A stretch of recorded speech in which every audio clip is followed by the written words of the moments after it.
Welcome to our channel. నేను రమారావి. మామూలుగా సహస్రావధానులు, శతావధానులు వాళ్ళ పేర్లు వింటుంటా ఉంటాయి. శ్రీయుతులు గరికపాటి నరసింహారావు గారు, మాడుగుల నాగపండ శర్మ గారు, పాలపర్తి శ్యామలానంద ప్రసాద్ గారు, ఇట్లా వీళ్ళంతా శతావధానం చేస్తారు, సహస్రావధానం కూడా చేస్తారు కాబోలు. అవధాన ప్రక్రియ చాలా టఫ్ అని, చాలా కష్టసాధ్యమని మనం భావిస్తాం. చాలా ఈ గొప్ప పని అది. అయితే స్త్రీలు కూడా శతావధానులు, సహస్రావధానులుగా ఉంటుంటారండి.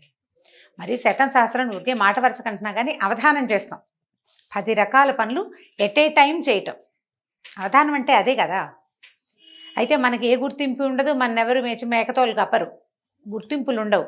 కానీ ఈ అవధాన ప్రక్రియ చాలా సహజంగా మన జీవితాల్లో ఉంటూ ఉంటుంది. ఏం చేస్తాం చూద్దాం. పొద్దున్నే లేస్తాం అనుకోండి, లేచి బ్రష్ చేసుకుని లేదా ఒక చెంబు నీళ్ళు పోసుకుని, రకరకాల ఎవరి అలవాట్లు వాళ్ళవి.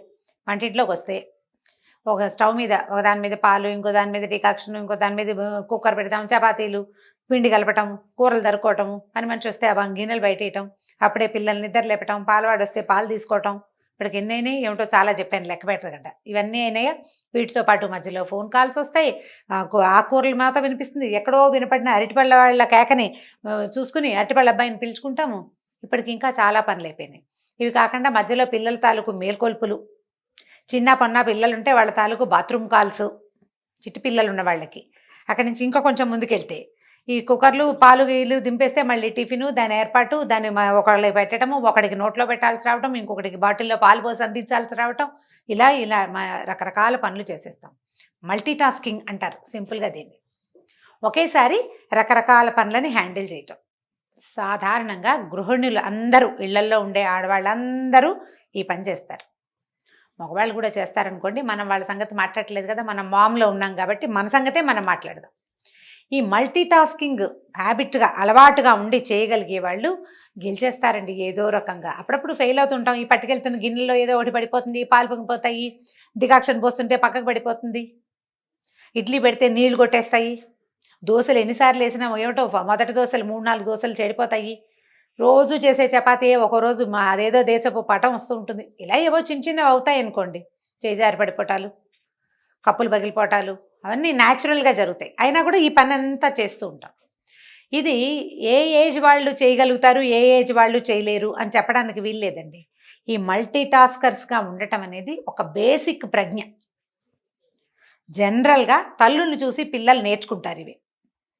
ఇప్పుడు చదువుకుంటున్న పిల్ల ఏదో గబగబా కాలేజీకి తయారవుతుంది, ఏదో స్కూలు తయారవుతుంది, అమ్మాయి ఏదో వంట చేసి పెడుతుంది, బాక్స్ ఆవిడే పెడుతుంది, జళ్ళు కూడా అమ్మాయి వేస్తుంది, లే లే లే లే నిద్ర లేపటము, నీళ్ళు బొర్లిపోతున్నాయి, బకెట్లో నీళ్ళు తిప్పేసాం, వెళ్ళని, వేడి నీళ్ళు మరిగిపోతున్నాయి తీసుకోమని తల్లులే పరిగెడుతూ ఉంటారు. ఈ పనులన్నీ చేయించుకున్న పిల్లలు కాస్త పెద్దవాళ్ళు అయ్యాక ఉద్యోగాల్లో చేరి, ఏ పెళ్ళిళ్ళు అయితే ఉద్యోగాన్ని పెళ్ళిని చక్కగా బ్యాలెన్స్ చేసుకోగలుగుతారు. ఇలాంటి బంగారు తల్లుళ్ళకి చెప్పక్కర్లా, వాళ్ళకు వచ్చు అవన్నీ. కొంతమందికి రావు చూడండి, వాళ్ళకి చెప్పాలి. ఎవరికి రావో చూద్దాం. తల్లులే అన్నం పెట్టి, తల్లులే తయారు చేసి, తల్లులే ఇస్త్రీ బట్టలు కూడా చూసి పెట్టిన వాళ్ళకి కొంచెం తక్కువగా వస్తాయండి. వస్తాయి వాళ్ళకు కూడా, కానీ బాగా రాదు. వీళ్ళు చాలామంది మాకు టీ పెట్టడం రాదు, మాకు అన్నం వండటం రాదు, అన్నీ మా అమ్మే చేసేది, మా అమ్మ సరిగా పెంచలేదు, మా అమ్మ నాకు నేర్పించలేదు, ఇలాంటి కంప్లైంట్లతోటి అరకొరగా పనులు చేస్తూ ఎప్పుడు తమ విసుక్కుంటూ లేదా ఎవరితోటైనా విసుక్కోబడుతూ అలా ఉంటూ ఉంటారు. బీ ఏ మల్టీ టాస్కర్, ఇది వాళ్ళ మన స్లోగన్. మల్టీ టాస్కర్ అవ్వండి, అవధాని అయిపోవాలి. మనం ఎలా అయిపోతామో చూద్దాం. ఉద్యోగం కొత్తగా చేరిన అమ్మాయి చదువు అయిపోయింది, ఉద్యోగంలో చేరింది, పెళ్ళి కాలేదు, పెళ్ళి అవల, ఇంకా అమ్మ దగ్గరే ఉంది. అలాంటప్పుడు ఏం చేస్తారంటే, పిల్లలు చక్కగా షోక్గా తయారయ్యి ఉద్యోగాలకు బాగా వెళ్తారు, మంచి మంచి జీతాలు వస్తాయి, లేదా చిన్నదో పెద్దదో జీతం వస్తుంది అనుకుందాం, ఏదో ఇంటికి సరదాగా 2 వస్తువులు తెస్తారు, అమ్మని సినిమాకి తీసుకెళ్తారు, ఏమైనా కొనుక్కొస్తారు. ఆ పిల్లకి వేళకి అమర్చి పెట్టడం తన డ్యూటీగా భావిస్తుంది అమ్మ. డ్యూటీగా భావించి, అసలే పిల్ల కష్టపడి వస్తుందని సాయంత్రానికి పిల్ల రాగానే వేడివేడిగా ఏదో అంత తినడానికి చేసి పెట్టడం, ఒక కాఫీయో టీయో ఇవ్వటం, పిల్ల రిలాక్స్ అయ్యేటట్టుగా చూడడం, అది ఏదైనా షికారుకి వెళ్తానంటే దాని ఏర్పాటు కూడా చేయటం, బట్టలు ఉతికించడం, ప్రెస్ చేయించి రెడీగా పెట్టడం, ఏదైనా కుట్లు గిట్లు ఊడిపోతే ఇమీడియట్గా ఆ కుట్లు గబగబా చేత్తోటో కాలుతోటో ఏదో రకంగా వేసేసి ఇచ్చేసి పిల్లలకి అన్ని రకాలుగా వైనంగా ఏర్పరిచే తల్లులు ఎక్కువగా ఉన్నారండి ఇవాళ రేపు, చాలా ఎక్కువగా. మగపిల్లలకి ఇలాగే చేస్తారు. నేను పిల్లకి ఎందుకని చెప్తున్నానంటే, మన మామ్స్ గురించి మాట్లాడాలి అని అనుకుంటున్నాం కాబట్టి. ఇలా అలవాటైన పిల్లలు, ఆడపిల్లలు రేపొద్దున ఒక 4-5 సంవత్సరాలు ఉద్యోగం చేశాక వివాహం చేసుకుంటారా, అప్పుడు ఈ వెనకాల అమర్చి పెట్టే అమ్మని మిస్ అవుతారు. ఎవరు అమర్చి పెట్టకపోయేసరికల్లా అన్నీ తమే చూసుకోవాల్సి రావటం కాకుండా ఈ కొత్తగా ఏర్పడిన కొత్త అదనపు బాధ్యత ఉంది కదా, వైఫ్ బాధ్యత, భార్య బాధ్యత, అది కష్టమైపోతుంది. హ్యాండిల్ చేయలేకపోతారు, విసిగిపోతారు. పైగా అవతల వాళ్ళ వాంటింగ్స్ ఎక్కువగా ఉంటాయి. అందులో అత్తవారు వాళ్ళు ఉంటే ఇక అసలు చెప్పనే అక్కర్లేదు. మా పిల్లకి అన్నీ వచ్చు, ఉద్యోగం చేసినా మా అమ్మాయి వంట చేస్తుంది, నీకు అది కూడా రాదా అంటారు. మనం పిల్ల బట్టలు ఇస్త్రీలే చూసుకోదు, అన్నీ అమ్మాయి చేసి పెట్టిన పిల్లకి అన్నం వండటము, టీ కలపటము ఎలా వస్తుంది? చచ్చి చెడి ఎలాగోలాగా నేర్చుకోవాలి. ఉద్యోగానికి 6 నెలలు సెలవు పెట్టి నేర్చుకోమంటే కుదురుతుంది? కుదరదే. సెలవులు గిలవులు కుదరవు. ఉద్యోగానికి వెళ్ళిపోవాలి. మహా ఏదో 10-15 రోజులు సెలవు ఇస్తారు పెళ్ళికి. ప్రీ మ్యారిటల్ సెలవులు, పోస్ట్ మ్యారిటల్ సెలవులు అని. అంటే డెలివరీ లాగా చెప్తున్నాను అనుకోండి, కాదు, పెళ్ళికి ముందు ఏదో మెహందీ ఉంది, అది ఉంది, ఇప్పుడు అడుగుతున్నారు కదా, ఓ వారం 10 రోజులు సెలవులు తీసుకోగలుగుతారు. ఉద్యోగం వెళ్ళిపోవాలి, మరి ఇల్లు అది చేయొద్దు, అది కూడా చేయాలి. ఈ రెండింటినీ బ్యాలెన్స్ చేసుకోవడానికి ముందు నుంచే మల్టీ టాస్కింగ్ ప్రాక్టీస్ కావాలి. I think you people catch my point. మీకు సరిగ్గా అర్థమైంది అనుకుంటున్నాను. అమ్మాయిలని దీనికి రెడీ చేయండి. ఇది ఒక ప్రీ మ్యారిటల్ కౌన్సిలింగ్ లాంటిది అని అనుకోండి. అబ్బాయిలని రెడీ చేసేందుకు ఇంకొక పాయింట్ మళ్ళీ చెప్పుకుందాం. ఇది 13-14 సంవత్సరాల వయసు ఉన్న పిల్లల దగ్గర నుంచి స్టార్ట్ చేయాలండి తప్పకుండా. ఎందుకంటే ఆడపిల్లలు ఇప్పుడు ఉద్యోగాలకు వెళ్తున్నట్టే ఇంట్లో పని చేసుకోవాల్సిన అవసరం ఖచ్చితంగా ఉంది. ఆడాళ్ళు ఎందుకు పని చేయాలి ఇలాంటి ప్రశ్నలు వేసి మీ అభిప్రాయాలు మార్చుకోండి అని మాత్రం స్లోగన్స్ ఇవ్వకండి. ఈ స్లోగన్ ఇచ్చే వాళ్ళకు కూడా డెఫినెట్గా తెలుసు మీ ఇంట్లో పని మీరు చేసుకుని బయటికి రావాలి. భర్త లేకపోతే మీరు ఒకళ్ళైనా చేసుకోవద్దు. ఎలకాలం అమ్మ ఉంటుందా? ఎలకాలం ఎవరైనా ఉంటారా? ఉండరు. మన పని మనం చేసుకోవాలి. మనతో పాటు ఇంకొకళ్ళు ఉంటే వాళ్ళ పని కూడా చేయాలి. మనకి పిల్లలు పుడితే వాళ్ళ సంగతి కూడా చూసుకోవాలి. ఖచ్చితంగా చూడాల్సిందే. ఆడవాళ్ళు ఎందుకు చేయాలి ఇలాంటి ప్రశ్నలు వేయద్దండి, మగవాళ్ళు కూడా చేయాలి. దాని సంగతి మళ్ళీ మాట్లాడదాం. ఇది స్పెషల్గా ఆడపిల్లల కోసమే, ఆడపిల్లల తల్లుల కోసం. చాలా చిన్నప్పటి నుంచి 4-5 ఏళ్ల వయసు అప్పటి నుంచి పిల్లలకి చిన్న చిన్న పనులు అలవాటుగా మప్పండి. మా పిల్ల పని చేస్తుంది, కప్పు తీసుకెళ్ళి లోపల పెట్టమ్మా అని తాత్కాలికంగా కాదు, హాల్లో కప్పు కనపడితే కిచెన్లో పెట్టాలి అనేది ఒక ప్రాక్టీస్గా చేయించండి. ప్రాక్టీస్. చిన్న పొన్న బట్టలు మడత పెట్టుకోవటం, తన బట్టలు తను సర్దుకోవటం, తన అల్మార్ తను అరేంజ్ చేసుకోవటం. ఎలాగా? స్కూల్ వర్క్ చేస్తూనే. ఈ పని మానేసి ఆ పని చేయటం కాదు, దాంతోపాటే ఇది చెయ్యాలి.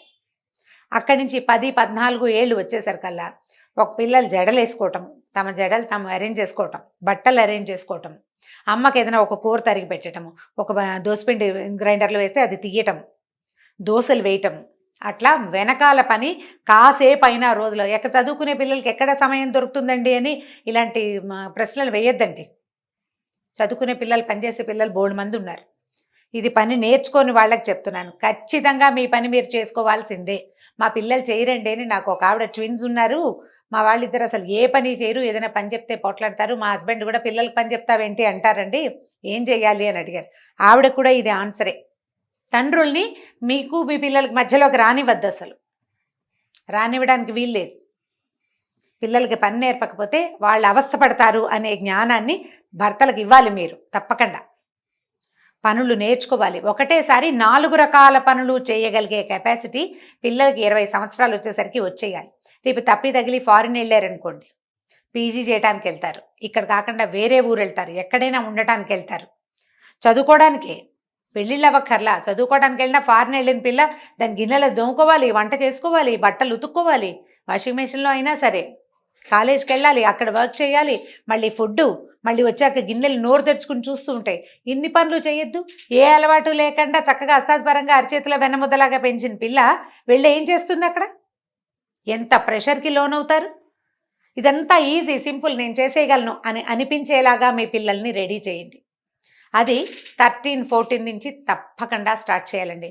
పిల్లలకి ప్రాపర్గా కూర్చోవటం నేర్పిస్తాం.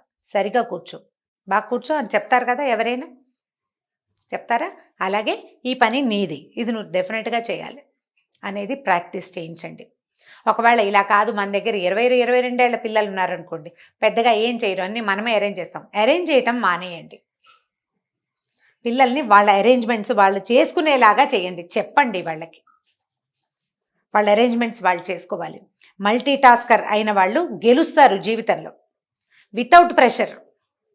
నీకు ఒక మంచి ఉద్యోగం వచ్చింది, నువ్వు అక్కడ బాగా పేరు తెచ్చుకుంటావు.